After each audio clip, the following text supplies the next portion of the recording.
turma, vamos iniciar nossa aula de filosofia, tendo como tema, hoje a gente vai falar sobre o Karl Popper e o método da falseabilidade, o método hipotético-dedutivo, certo?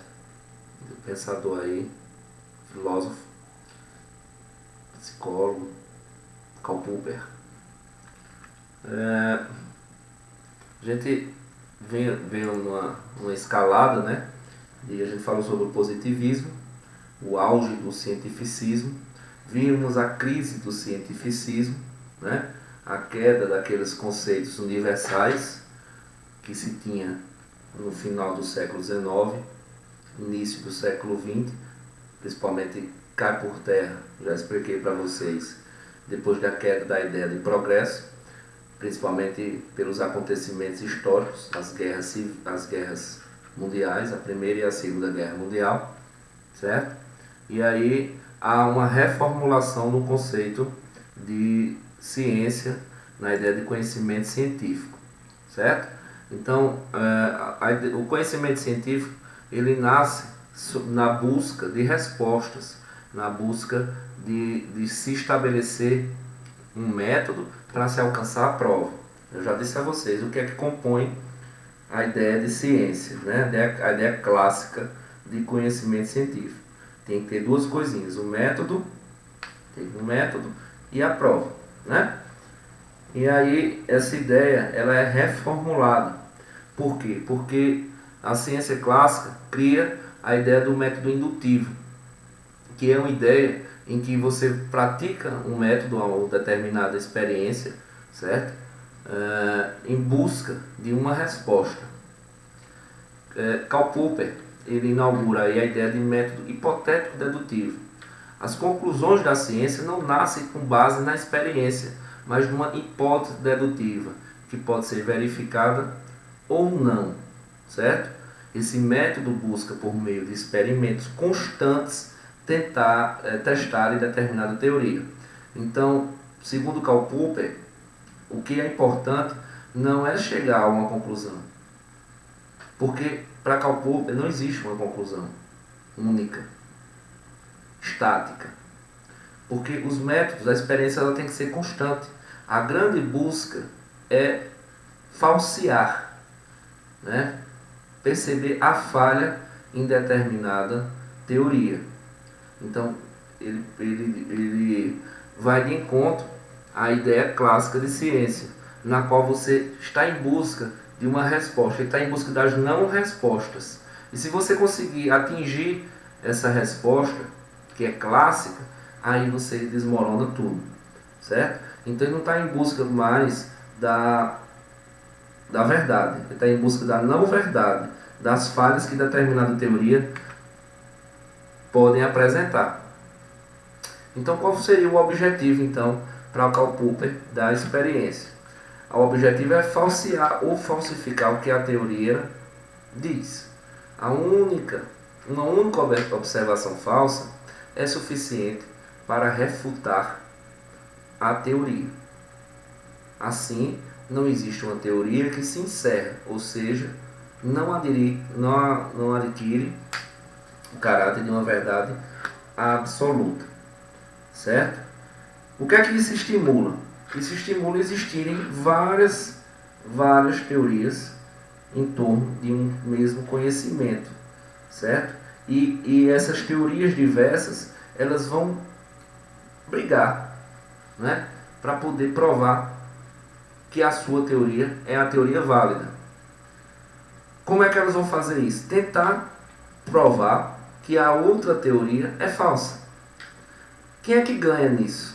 O conhecimento, certo? A partir do momento que tem várias teorias, vários métodos funcionando, né, de formas aleatórias, porque se conclui, né, que não existe a ideia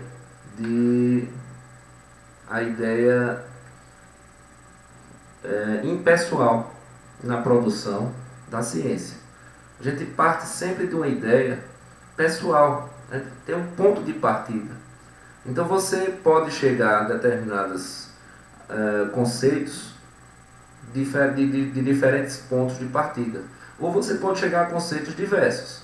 Né? Se não existe uma verdade, quem é que pode provar se determinado conceito é verdadeiro ou não? Certo? Só você pode conseguir provar que ele não é verdadeiro. Quanto mais testada pelo método da falseabilidade, mais a teoria ganha status de confiabilidade. Então, aquela teoria que não consegue ser refutada, que quanto mais se testa, mais você não consegue enfraquecê-la a teoria, mais você não consegue ver que a teoria tem falhas, essa teoria ela ganha status de confiabilidade. Ela não ganha status de verdade, porque lembre-se que esses testes eles são constantes.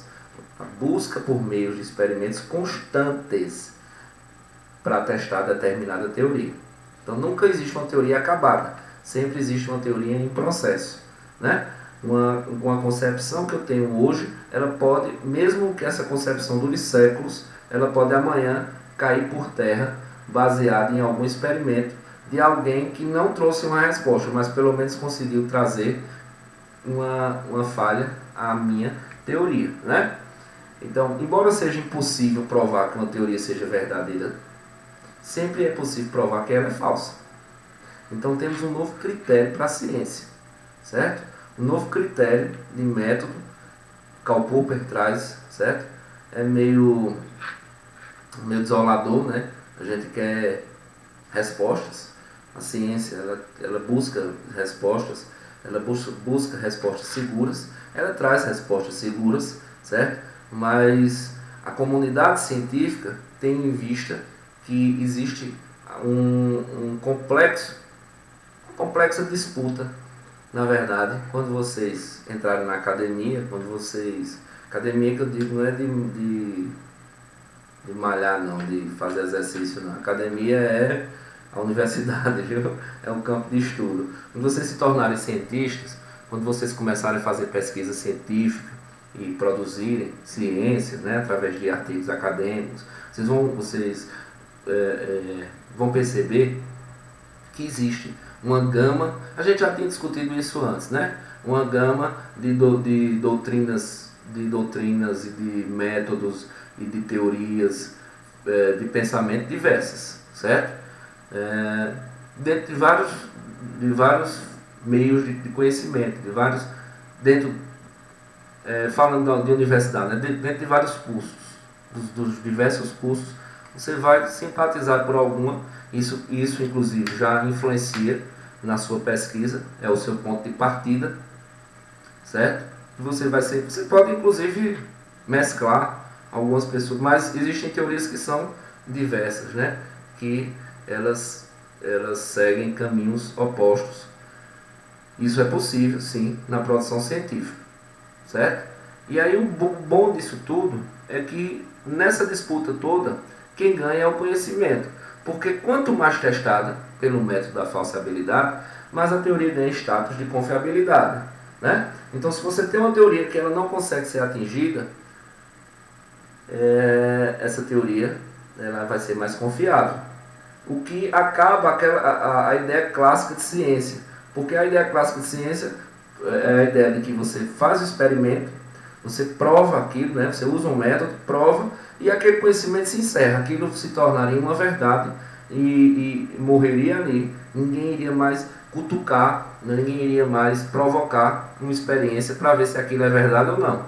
A partir do método da falseabilidade, né, a ciência ela se torna constante, o conhecimento ele se torna constante. Ele nunca vai se encerrar, porque sempre vai ter alguém que profere outra teoria, alguém que não concorda, ou o próprio cientista, ou a própria teoria, ela vai poder desdizer aquilo que ela disse anteriormente. Meio maluco, né? Mas então, por isso que o nome é método da falseabilidade. Agora você está em busca de algo que seria falso, certo?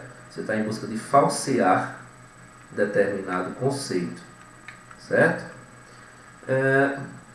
Karl Popper ele acaba também estabelecendo um critério para a ciência, né? Segundo Popper, para serem científicas, as teorias devem ser passíveis de serem falseadas. Justamente por isso, porque a única certeza que eu tenho, se não existe verdade, é que determinada teoria, se eu não posso provar que ela é verdadeira, eu posso provar que ela é falsa. Isso eu posso fazer, certo? Então ele pega esse conceito aí de falseabilidade e aplica sobre o conceito de ciência. Então, segundo Popper, para serem científicas, as teorias elas devem ser passíveis de serem falseadas. Daí, segue-se que o marxismo, né, a psicanálise, não são teorias científicas, pois suas asserções, uma, o marxismo dizendo respeito a toda a história, outra, a psicanálise dizendo respeito, né, ao subconsciente, não tem como serem testadas e eventualmente provadas falsas. Então ele chama esses conhecimentos aí, ele chama de pseudociência, que foi muito criticado, né? Existe uma batalha grande aí, porque essas ciências elas se amparam num conhecimento subjetivo. Tanto a psicanálise, né? E eu faço questão de, no final do último conteúdo que a gente trabalha, é justamente a psicanálise de Sigmund Freud, justamente para a gente entender a que ponto chega a ciência, né? A ciência ultrapassa essa ideia de conhecimento objetivo e trabalha com o subjetivo, certo? Porque o subjetivo, para o subjetivo a prova é muito mais complicada. Não existe concepção de prova, certo? Você cai totalmente naquela ideia. Você tem um método, a própria história, né? A gente estuda disciplina história, a sociologia, elas não são, para Karl Popper, nessa concepção, ciências. Como é que eu vou conseguir provar determinados acontecimentos de 5.000 anos atrás, de 2.000 anos atrás, de 1.000 anos atrás, que aconteceram daquela forma exata, né? Que tem aquela conotação? Obviamente, a história ela tem um método, não é sair inventando, né? Obviamente que a história, eu tenho propriedade para falar, né? Ela se utiliza de método, mas segundo essa concepção de Karl Popper, ela também seria uma pseudociência, certo? Porque você não tem como falsear algo que você não pode testar. Você não pode afirmar categoricamente que determinadas coisas aconteceram no passado da forma que aconteceram segundo os relatos historiográficos, certo? Então o próprio marxismo também, né, ele criticava o marxismo dizendo o seguinte, que Karl Marx estabeleceu uma teoria que ela foi sendo costurada ao longo das décadas, ao longo do tempo, né, por outras pessoas, e que o marxismo já teria fracassado, já teria sido ultrapassada essa teoria. E aí há muitas críticas em relação a Karl Popper. Há uma disputa, né, entre a ideia de uma ciência objetiva, uma ciência clara, e uma ideia de uma ciência subjetiva, que para quem profere essas, consideram sim ciência, certo? Porque se utiliza de um método e há uma crítica à própria produção, porque se quem produz a ciência é o ser humano e o ser humano não é um ser objetivo, o ser humano é um ser subjetivo e complexo, por que a ciência deveria ser objetiva, né? Então, mas isso é um debate que a gente vai ter lá nas nossas últimas aulas, quando a gente for falar sobre psicanálise, certo? De Freud. Então, encerramos por aqui, o que é importante sobre Karl Popper e o método da falseabilidade é justamente vocês entenderem essa transição de ideia de método, né? Quando ele pega um método clássico, né, e desconstrói. E o que é que isso prova, e se isso é unanimidade, é que não existe verdade na ciência. Isso sim é unanimidade, né? Mesmo porque é uma busca feroz da filosofia, do conhecimento, desde que a gente começou as nossas aulas esse ano, que eu venho falando sobre vocês, venho falando para vocês a respeito disso aí, de como a filosofia e o conhecimento sempre buscou uma essência, algo que fosse sólido, né? E hoje a ideia de ciência, ela meio que desistiu de criar uma ideia de verdade única e inquestionável e trabalha com a ideia de verdades, certo? Justamente porque os seres humanos, eles são múltiplos e diversos, e quem produz a verdade são os seres humanos. Portanto, as verdades, elas são múltiplas e diversas, né? Quem produz o conhecimento e a ciência somos nós mesmos. Ok? Tchau, tchau.